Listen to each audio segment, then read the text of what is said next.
사랑합니다. 롯은 자신의 눈에 여호와의 동산 같았고 애굽 땅과 같았던 그 풍족한 땅에 들어가 살고 있었으나 이제는 그 모든 것을 다 잃었습니다. 여호와께서 하늘 곧 여호와께로부터 불과 유황을 비같이 내리셔서 소돔과 고모라를 폐허로 만들어 버리신 것이죠. 그래서 하늘로부터 내리는 유황과 불로 인해 정말 소알까지 온 땅에 넉넉했던 그 물들이 다 말라버리고 그 휘황찬란했던 건물과 도시는 다 무너져 내렸고 사람들은 다 죽었고 온 땅이 폐허같이 되어버렸습니다. 그러나 하나님께서는 아브라함의 그 간구함으로 그 롯과 그 집을 살리셨죠.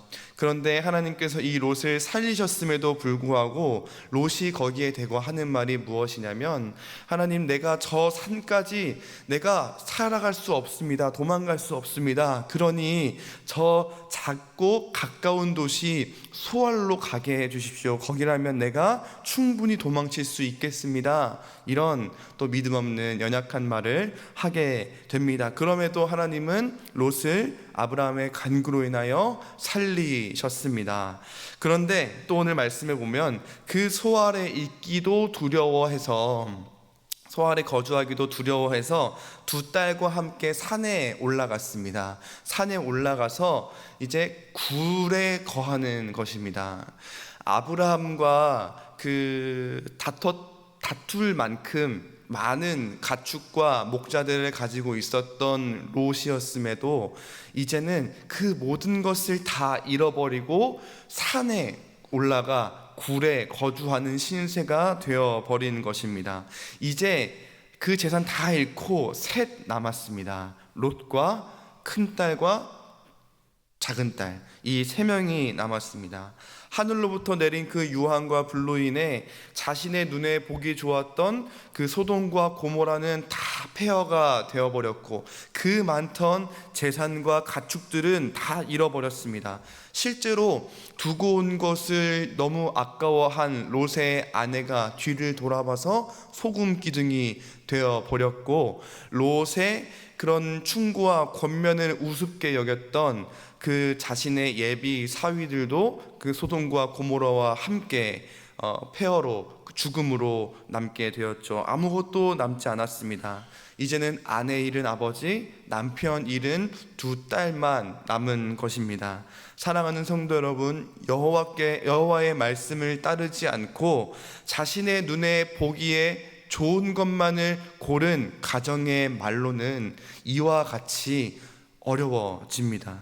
하나님의 말씀을 듣지 않고 자신이 좋은 것을 따른 결과 자신들이 선택한 소돔과 고모라는 멸망하게 되었고, 엄마는 뒤를 돌아봐서 소금 기둥이 되어 죽었고, 자신의 남편들도 다 죽어버리고 만 것입니다.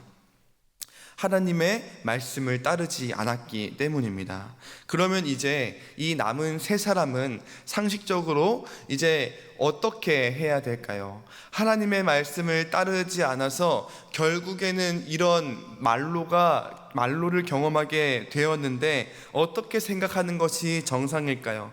이제는 하나님의 말씀이 무엇인지 알고 궁금해하며 하나님의 뜻을 묻고 그것대로 살아가야겠다라는 생각이 들어야 할 텐데, 오늘 우리가 읽은 말씀의 그 두 딸의 대화를 보면 그렇지 않은 것 같습니다. 31절에 보면 큰 딸이 작은 딸에게 이렇게 이야기하죠. 우리 아버지는 늙으셨고 온 세상의 도리를 따라 우리의 배필될 사람이 이 땅에는 없으니 라고 이야기를 합니다. 이 말을 들으면 굉장히 이 두 딸이 현실을 직시하는 것과 같이 자신이 지혜롭다는 듯이 현실을 직시하고 있어요. 아버지는 늙으셨고 자신들이 선택했던 소돔과 고모라는 멸망했고 자신들의 남편들도 죽었고 자신들이 알고 지냈던 모든 성인 남성들은 다 죽었습니다. 그래서 온 세상의 도리, 그 도리가 무엇을 말하는지는 확실하진 않지만 그 온 세상에 지금 일어난 지금 이 행사, 현실, 뿐만 아니라 온 세상의 관습과 그 도를 따라 우리의 배필될 사람이 없다 본인 스스로 판단하고 있는 것입니다. 온 세상의 도리와 관습을 따른다는 것은 무엇입니까? 사색의 말씀의 표현을 빌려와 보자면 각기 자기의 소견에 옳은 대로 행하고 있는 것입니다.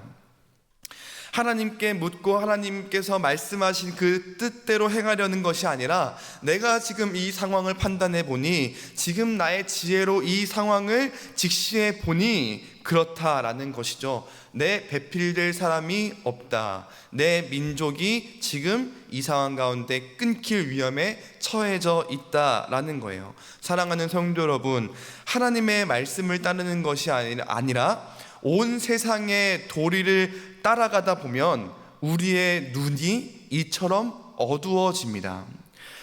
이 두 딸이 현실을 직시하며 굉장히 지혜로운 듯 말을 하나 사실은 그들의 눈이 어두워져 가려져 있는 것이죠. 롯도 마찬가지입니다. 내 눈을 들어 요단 동편밖에 못 본 겁니다.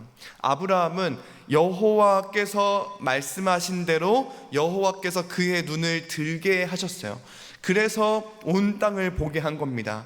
그래서 하나님께서는 북쪽과 남쪽, 동쪽과 서쪽의 모든 땅들을 아브라함에게 주셨어요. 그런데 롯은 자신의 눈을 들었습니다. 그러니까 요단 동쪽밖에 보지 못한 거예요. 그런데 그마저도 잃어버리게 된 것입니다. 두 딸도 현실을 직시한다고 말을 하면서 지혜를 짜냈다고 낸 것이 참 기가 막힌 일이죠. 아버지와 동침할 계획을 짜는 것입니다. 이리도 어리석어요. 그러나 자신만의 이유는 아주 명확히 만들어내고 있습니다. 배필될 사람이 없다는 거예요. 그 대가 끊기면 안 되니까 후손을 만들어서 지금 아버지의 집과 내 민족을 이어가야 되고 지켜야 한다는 것이죠. 그게 아버지를 위한 길이기도 하고 우리 민족을 위한 길이기도 하다 본인이 판단하고 있는 거예요. 그 사명감에 도취되어 있을 수도 있습니다. 어쩌면 그렇게 후손을 만드는 것이 하나님의 명령, 생육하고 번성하라는 그 말씀과 연결시키는 잘못된 사명감에 빠져 있었을지도 모릅니다. 그러나 확실한 것은 두 딸은 하나님께 묻지 않았다라는 겁니다. 다 내 생각대로 온 세상의 도리대로 따라 행했어요. 그러니 눈이 어두운 겁니다. 사실은 이때는 그 노아의 때와 같이 온 세상의 생명들을 하나님께서 다 거두신 게 아니거든요. 소돔과 고모라만 하나님께서 심판을 하신 거예요. 사실 찾아보면 조금만 하나님께 물어봤으면 배필될 사람 충분히 있었습니다. 그런데 하나님께 묻지 않고 자신의 지혜에 갇혀 자신의 생각에 갇혀 온 세상에 벌어진 그 행사들과 관습에 따라 잘못된 판단을 하게 된 것입니다. 한 치 앞도 보지 못하는 정말 어리석은 지혜를 짜내게 된 것이죠. 이렇게 딸들이 자신의 욕망을 이루기 위해 아버지를 성적으로 이용하는 이런 패륜적인 일들이 일어나게 됩니다. 아버지 롯에게 술을 먹여서 하루는 큰 딸이 들어가 동침하게 하고 다음 날은 둘째 딸이 들어가 동침하게 합니다. 이런 패륜적인 일들이 한 가정 안에, 그것도 하나님께서 부르신 아브라함을 통해서 그 가정을 부르셨어요. 그때 이 믿음의 가정이 함께 출발했던 가정이었어요. 그런데 이렇게도 패륜적이고 정말로 망가진 일들이 일어나게 된 것이죠. 성적으로 아버지를 이용하게 됩니다. 그런데 사실은 이전에도 아버지가 딸들을 이렇게 성적으로 딸들의 동의 없이 이용하려 했던 적이 있습니다. 롯이 소돔의 그 성문 앞에 앉아서 천사들이 올 때 영접했죠. 자신의 집으로 모셨어요. 그런데 그 소돔 마을 사람들이 집에 들어간 그 두 사람을 끌어내라, 내가 그들과 상관하리라 라고 하면서 그들을 끌어내려고 했을 때 롯이 대처한 방법이 무엇입니까?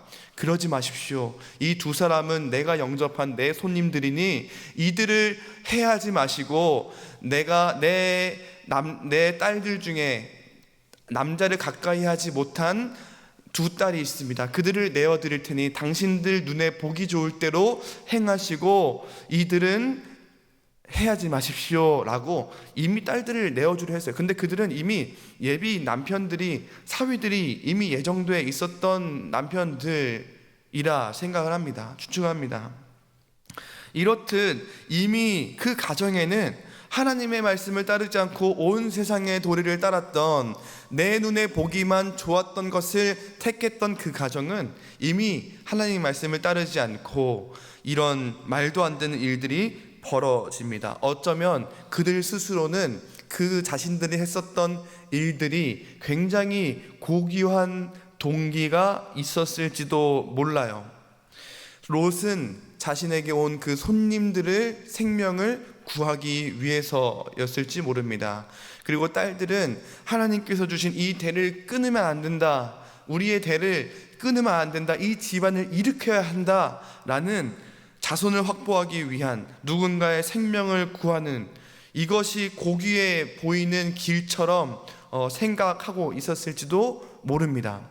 그런데 이것이 아무리 그들이 생각했을 때 고귀해 보이는 일처럼, 길처럼 보인다 할지라도 하나님의 말씀을 따라가지 않는 길은, 오늘 말씀의 제목으로 바꿔 말해보자면 온 세상의 도리를 따르지 않는 가정은 이렇게나 비참하게 망가져 버렸다라는 것입니다. 하나님께서는 정말 이렇게 신랄하게 한 가정이 하나님의 말씀을 따르지 않고 세상의 도리를 따라 살아간 가정은 이렇게까지 망가질 수 있다라고 하나님께서 정말로 신랄하게 보여주고 계신 겁니다.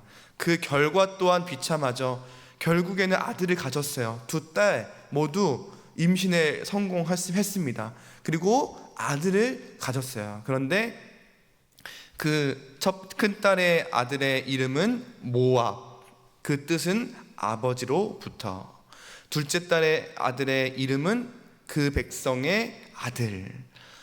그런데 이 둘은 누구의 조상이 됩니까? 이후에 모압 족속과 암몬 족속의 조상이 되어 버립니다.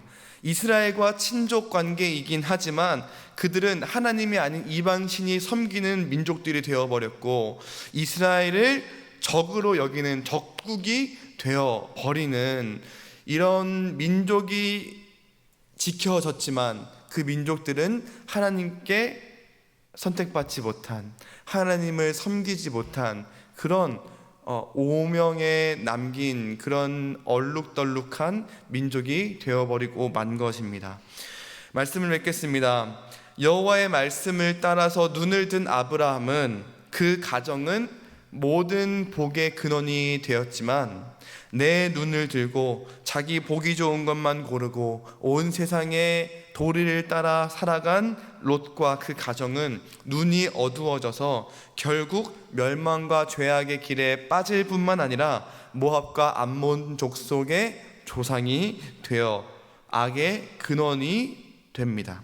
바라기는 오늘 우리가 함께 모여 말씀을 받은 우리 모든 성도님과 모든 가정이 이렇게 온 세상의 도리를 따라 살아가는 가정이 되는 것이 아니라, 정말로 이제는 하나님의 말씀을 궁금해하고 하나님의 뜻을 궁금해하고 그 말씀대로 선택하고 살아갈 수 있는 우리 모든 성도님과 가정 되시기를 예수님 이름으로 축복합니다.